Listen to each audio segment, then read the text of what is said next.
Ya, inilah tekanan besar menanti Jepang. Takefuso Kubo kenang pengalaman pahit di Indonesia. Dan inilah 3 pemain keturunan yang bakal dinaturalisasi di awal pemerintahan Prabowo Subianto. Gibran, 1 orang OTW. Dan yang terakhir, nasib tragis pelatih China usai kalahkan timnas Indonesia. Simak selengkapnya di sini hanya di Kamus Bola bersama saya untuk Anda.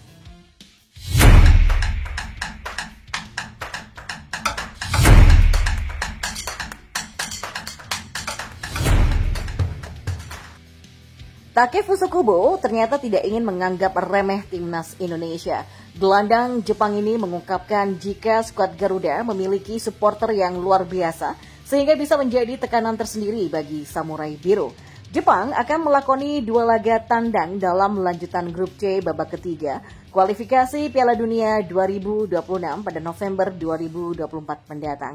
Laga tandang pertamanya dengan melawan timnas Indonesia di Stadion Utama Gelora Bung Karno atau SUGBK pada 15 November 2024. Dan selang 4 hari kemudian Samurai Biru akan tandang melawan China. Di atas kertas, Jepang memang lebih diunggulkan dibandingkan timnas Indonesia dengan catatan belum menelan kekalahan dari 4 laga di dalam grup C. Samurai Biru mengemas 3 kemenangan dan 1 imbang. Lain cerita dengan timnas Indonesia yang mencatat 3 hasil imbang dan 1 kekalahan. Kendati begitu, Kubo tetap tidak ingin menganggap remeh timnas Indonesia. Ya, pemain Real Sociedad ini menilai kalau pastinya skuad Garuda bakal tampil habis-habisan ketika menjamu Jepang di SUGBK. Indonesia kalah melawan China. Ya, itu betul. Tapi saya pikir mereka tidak punya jalan mundur lagi, kata Kubo yang dilansir dari Geki Saka pada Minggu 20 Oktober. Kubo turut menyoroti betapa besarnya basis supporter timnas Indonesia. Sebab mantan pemain Real Madrid ini pernah melihat langsung atmosfer tersebut kala membela Jepang U19 di Piala Asia U19 2018 yang berlangsung di Indonesia. Dulu saya bermain di sana pada Piala Asia U19 ya. Dan semangat sepak bola di sana sangat luar biasa. Saya pikir dukungan dari supporter mereka bisa lebih besar daripada di Arab Saudi, kata Kubo. Selain itu, Kubo juga menyoroti soal cuaca di Indonesia. Namun dia optimistis Jepang bisa meraih hasil yang positif pada laga tandangnya itu jika bisa mengatasi tekanan yang ada. Jadi memang yang penting untuk tidak terpengaruh oleh atmosfer tersebut. Dan juga hujan deras yang kadang-kadang datang. Ya, jika kami bisa menghadapi semua itu dan tetap menang, itu akan sangat bagus, kata Kubo. Ya, di klasemen grup C saat ini, Jepang masih memimpin dengan koleksi 10 poin.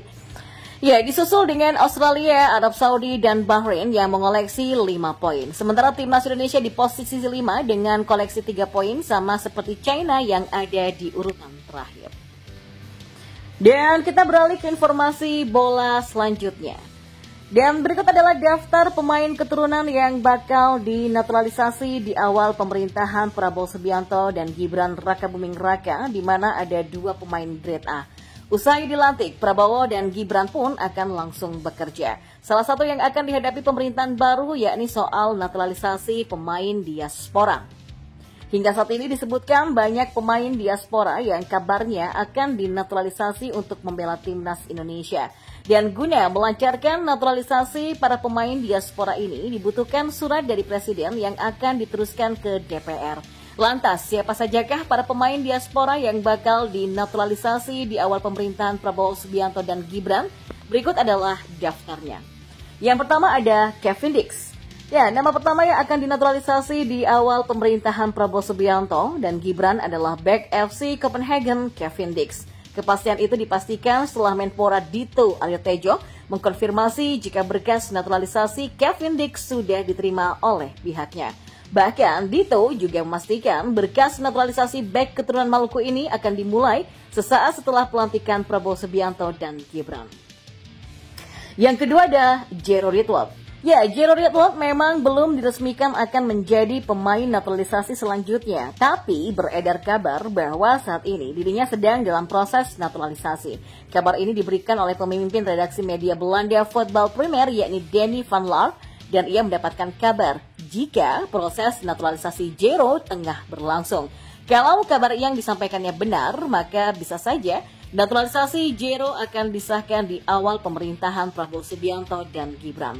Lalu yang ketiga ada Mauro Zilstra. Ya, penyerang muda FC Volendam U21 Mauro Zilstra juga berpotensi dinaturalisasi di awal-awal pemerintahan baru. Peluang Zilstra dinaturalisasi tidak lepas dari pengakuannya bahwa ia sudah mengirimkan berkas-berkasnya kepada PSSI. Bahkan Zilstra mengaku tinggal menunggu undangan untuk datang ke Indonesia guna memproses naturalisasinya.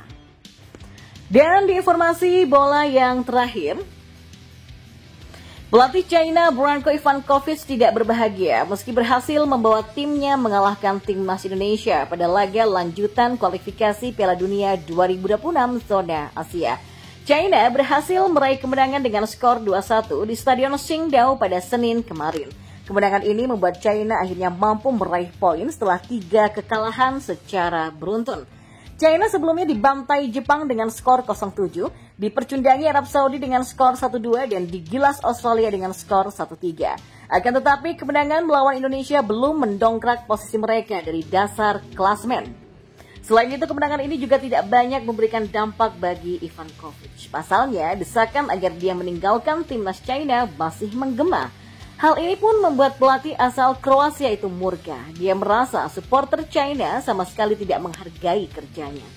Ya, ini memang membuat saya merasa tidak dihargai ya, tapi saya pernah mengalaminya sebelumnya. Saya sudah memenangkan kejuaraan di 3 negara dan berkompetisi di Piala Asia untuk beberapa tim nasional, kata Ivankovic. Dan meski tidak senang dengan tuntutan dari supporter, Ivankovic menegaskan tidak akan meninggalkan timnas China karena dia mau berjuang yang terbaik agar bisa lolos ke Piala Dunia 2026. Suasananya untuk tuntutan mundur sangat jelas dan saya rasakan itu. Tapi saya juga harus bekerja keras untuk tetap fokus. Hanya ada 2 tipe pelatih. Yang pertama, pelatih yang sudah meninggalkan tim, dan kedua adalah pelatih yang siap meninggalkan tim, ujarnya.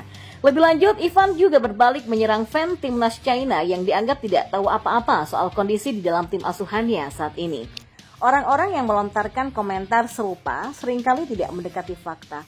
Bahkan mungkin mengatakan bahwa mereka tidak memahami situasi sebenarnya sama sekali, ucapnya. Sama seperti pertandingan melawan Indonesia, banyak perubahan dan penyesuaian bukanlah pilihan aktif kami, tapi hasil dari analisa kami, tegasnya.